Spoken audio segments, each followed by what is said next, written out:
Africa in 2025 stands at a crossroads.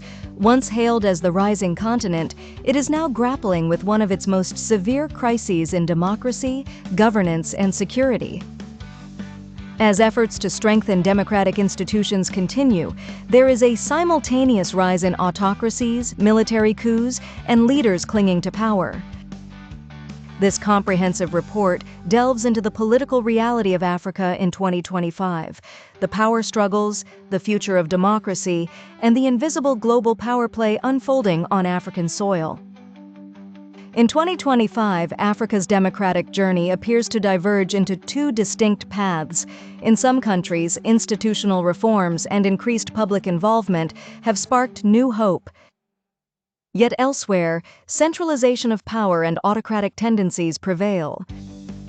For instance, South Africa witnessed a shift in power balance for the first time since 1994. The African National Congress, ANC, failed to secure an absolute majority, prompting a government of national unity coalition, a testament to democratic maturity. In contrast, Mali's military government dissolved political parties and extended its rule by 5 years, posing a grave threat to the democratic framework. Cameroon's 92-year-old President Paul Biya, in power since 1982, seeks yet another term. Rising public dissent, transparency issues, and political oppression are becoming increasingly evident. According to the Afrobarometer 2025 survey of 53,000 citizens across 39 countries, while democracy is under pressure, political participation of citizens remains undiminished. The results are clear. Where democratic institutions are robust, governance is stable and developmental. However, where democracy is receding, instability, distrust, and declining investments are prevalent. Security crises now besiege many parts of Africa, particularly the Sahel region, Mali, Niger, Burkina Faso, and Chad, where a pandemic of military coups has erupted. Governance failure, corruption, and escalating poverty have provided military forces the opportunity to intervene. Civil government's failure to curb terrorism and rebellion has allowed the military to present themselves as the sole protectors. Since 2020, more than 8 military coups have occurred in West Africa. Mali, Niger, and Burkina Faso are now under fully isolated military rule. In Sudan, the ongoing conflict between the military and the Rapid Support Forces, RSF, has plunged the country into near civil war. Africa has become a new geopolitical battleground among Russia, China, and Western nations. While Russia establishes military bases, Western countries assert influence under the banner of democracy and human rights. Consequently, the security crisis is no longer local. It spawns economic instability, migration, and regional imbalance. Political instability directly impacts Africa's economy. In 2025, Sub-Saharan Africa's average growth rate is projected at 3.7%, yet politically troubled nations see figures under 2%. Ghana relieved citizens by removing IMF-associated taxes, though it heightened financial risks. Meanwhile, countries like Kenya and Rwanda have improved transparency through digital governance.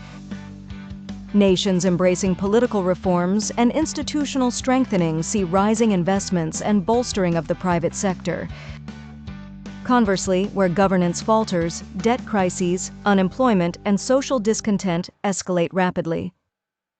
Africa is evolving beyond being merely an aid recipient, actively participating in global politics. Morocco's assertive foreign policy on Western Sahara positions itself as a bridge between Europe and Africa. The African Union's permanent membership in the G20 is not merely symbolic, but a strategic success. However, the African Union faces significant challenges: its inability to prevent coups, chronic corruption, and weak punitive mechanisms. If the AU fails to pressure its member countries for governance reforms, the dream of a unified Africa will remain incomplete. Future risks and opportunities. The decade of 2025-2030 will be decisive for Africa. Main risks: democratic decline and institutional instability. Security development trap. Dependency on external powers. Debt and financial crisis. Main opportunities: democratic resurgence and coalition governance. Digital activism among youth. Smart utilization of green energy and mineral resources. Regional cooperation and autonomy. Countries that focus on institutional reforms, transparent governance, and increased participation of youth will set the direction for the new Africa. Recommendations for stakeholders. Governments: strengthen institutions like the judiciary and election commissions. Prioritize curbing corruption and fostering civic dialogue. Civil society and youth: use digital tools to enhance accountability. Democracy can be preserved not just through voting, but continuous oversight. Investors and donor agencies: invest in institutional capacity, not just infrastructure. International partners: view Africa as an equal partner instead of a recipient of aid. Africa stands at a crossroads today. One path leads to democracy, stability, and self-reliance, and the other to dictatorship, conflict, and dependency. In 2025, Africa's story will belong not only to its leaders, but also to its citizens, youth, and institutions, who will decide whether the upcoming decade will mark Africa's rise or its struggle. You've been watching Daily Update Current News, where we bring you deep, fact-based reports from around the world. If you enjoyed this report, please like, share, and subscribe so that we can continue to bring you more in-depth analysis. Thank you. Daily Update Current News.